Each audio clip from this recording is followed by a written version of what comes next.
Last thing we're going to talk about today is some funny character stats. Well, not funny at all.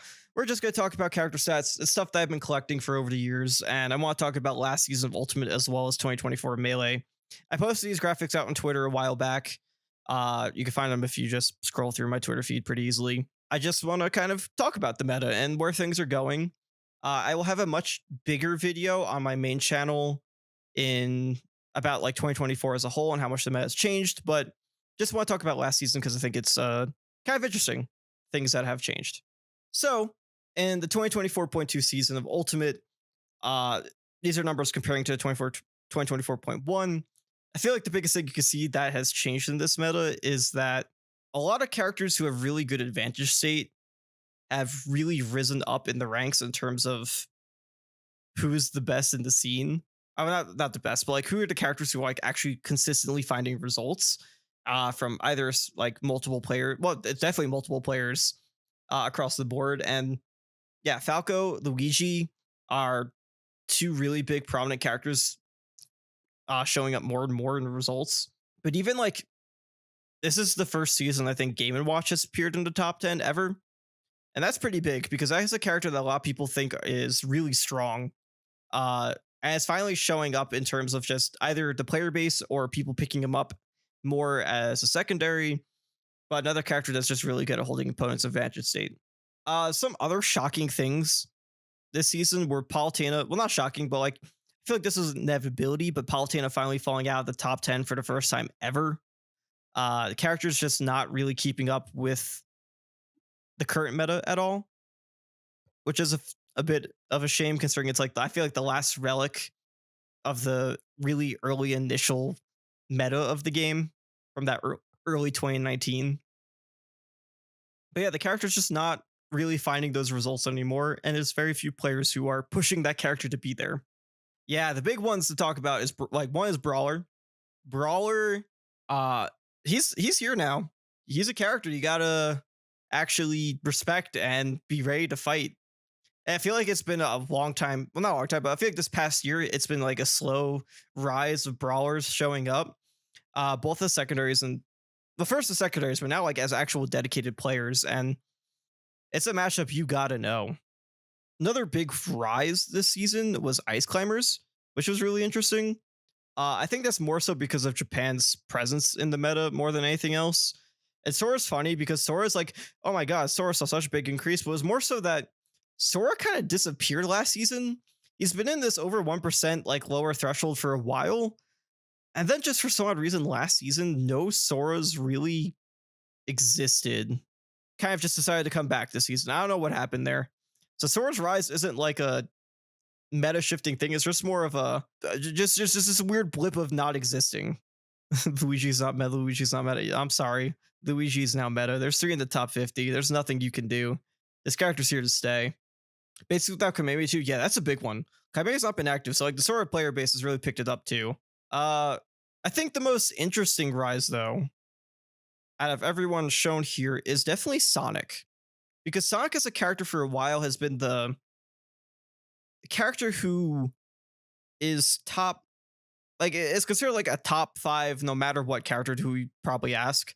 Really strong, but was always seen as like carried by Sonics and Ken. But this year, we saw both Wrath and Taike make top 50. So this character isn't like just carried by some strong players. There's actually like he's showing up, and some people are using him as secondaries. I know Hurt is starting to form a Sonic secondary. I think specifically for Min Min. We saw Jazo use Sonic, which was interesting as well. The character is Kirofune. I almost forgot about him too. Yeah, Kirofune is also another Sonic player who kind of like spawned in. The character now has a lot more representation than visually thought of. So we'll be curious to see if, as time goes on, those characters who are perceived as top tiers like Steve and Game & Watch and Sonic actually really start putting up the numbers that, because people start picking them up to use them in the meta. When you look at downfalls, I mean, Wolf falling out of the top 20 is really sad, but it's kind of like, once again, an inevitability. I think Wolf's where he's going to probably be for the rest of the game's meta. I don't really see him having an uprising or a surge.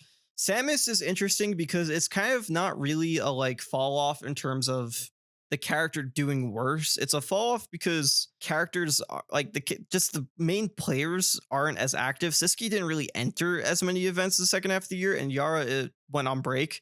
I think Yara's potentially coming back this year. I think I saw some tweets about him looking to compete again soon.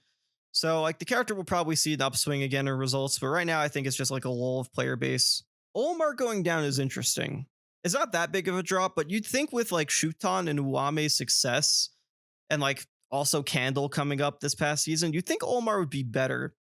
So it's really interesting to see Olmar actually fell worse, like fell out of the top 20. And I'm really curious as to why. Maybe it's because the like typical Japanese army of Olmars isn't really there. I know in Japan, Olmar fell out the top 10 too for the first time in a while.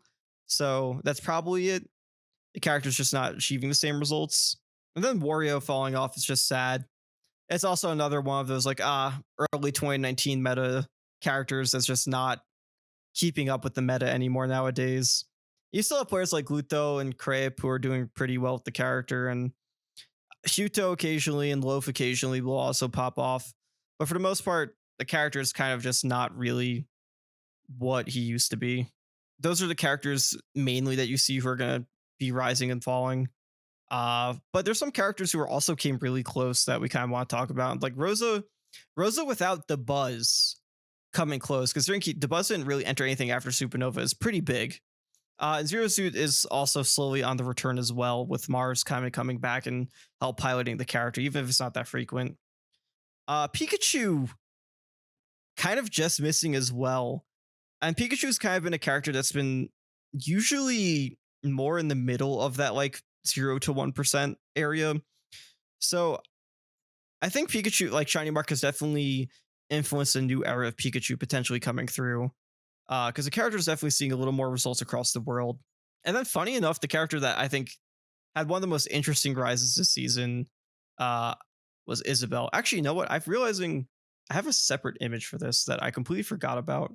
So yeah, Isabelle, another character who had a pretty big rise. Ferrara Men, yeah, that is one of them. But also kept as well. There's probably another them. Just like a Rocky, or I don't know how to pronounce her tag, but another character that kind of really separated themselves from Villager as like the actual superior of the two. Interesting to see Isabelle as like a character who almost made that 1% meta relevancy. In terms of the characters on this like lower end that aren't that relevant, that fell off a lot, Byleth and Crom are like dead in a ditch. Byleth is just Reno and the occasional MKLeo result at this point. There's some others, but like really outside of Reno, I don't think there's any character really pushing Byleth beyond where he is anymore. I think the era of Byleth being like a high tier character is pretty much over. And Crom is just obsolete. Outside of Lax, this character, and I guess Lancelot, yeah, Lax and Lancelot, outside of those two players, this character does not exist in the actual meta of the game. Absolutely inferior to Roy. His recovery is just so garbage that there's no good reason to play him. As well as Roy just consistently killing better.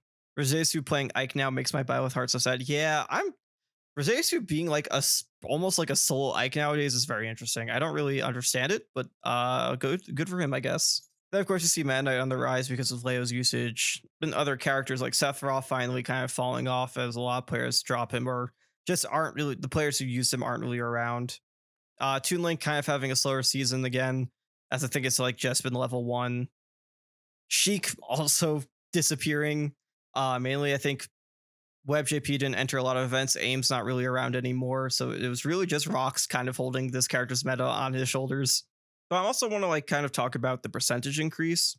So because the percentage increase has, I think, a little more telling of the actual characters on the rise. And of course, Steve being like a 0.73 increase, kind of big. Steve is definitely like finally starting to, I think, separate himself. It's always excuse me. It's always been kind of close to Rob for that like that 1 and 2 spot, but now it's like Steve is the number 1 character. There's no character close to him anymore. He's far and beyond above the others, and by quite a big margin, over 2%. That's like a pretty big gap nowadays. That's not been seen, I think, in Ultimate's offline meta ever. So that's also something that we kind of like need to keep an eye on as Steve pulls away more and more from the rest of the scene, the rest of the game's characters. Even though Palutena didn't drop the lowest in rank, definitely one of the characters that fell the hardest in percentage. And I wouldn't be surprised if Palu falls a bit more going into next season. Roy also fell quite a bit, but Roy's also one of those characters who I felt has always been pretty swinging throughout the game's lifespan. Game Watch has more reps because of how strong of a secondary he is from Raffle and Akakikusu.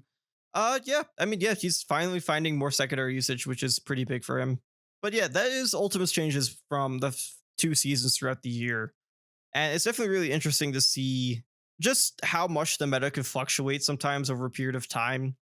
But that also can, like, as stated with some of the characters, it could just mean that, like, oh, the reps just aren't really going to tournaments. The character will probably come back up later on, or they just end up staying where they are. Like how Donkey Kong has just ended up being a top 20 character for like 2 seasons in a row. So we'll see how it goes. Speaking of Donkey Kong, let's talk about Melee for a second. We're in a really interesting time period in Melee where there is an actual ninth super relevant character you need to know the matchup for. That hasn't been a thing, I think, like ever in this game's meta, which is crazy.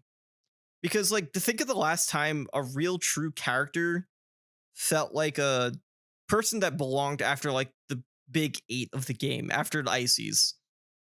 It's probably like Samus back in who knows 2010s.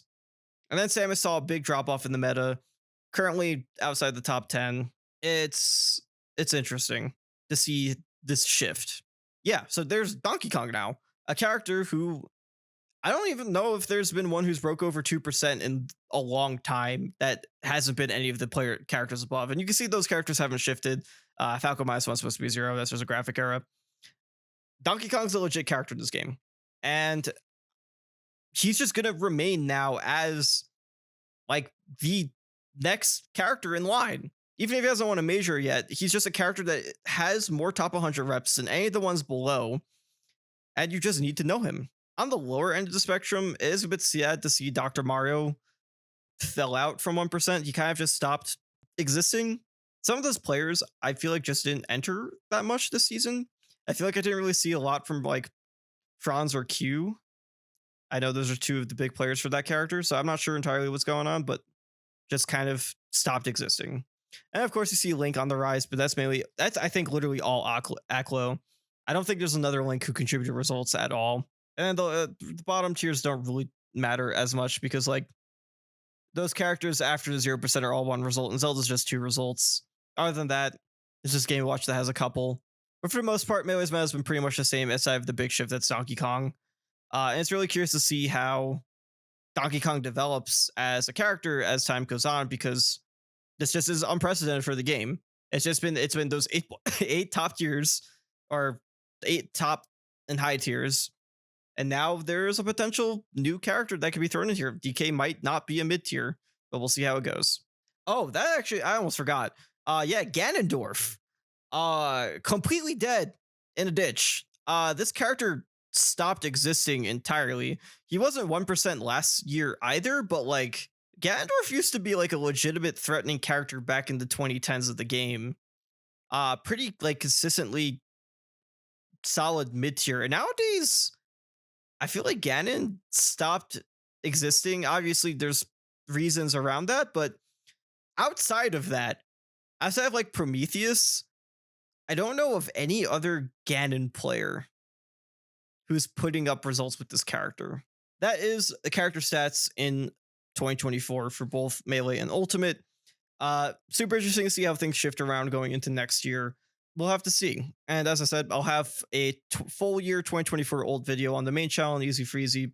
Hopefully by the end of the month. I just finished recording the script today, so it just depends if I can edit it. It's not a really long video. It's only like 10 minutes, so I should hopefully have it done before January ends. So that'd be cool.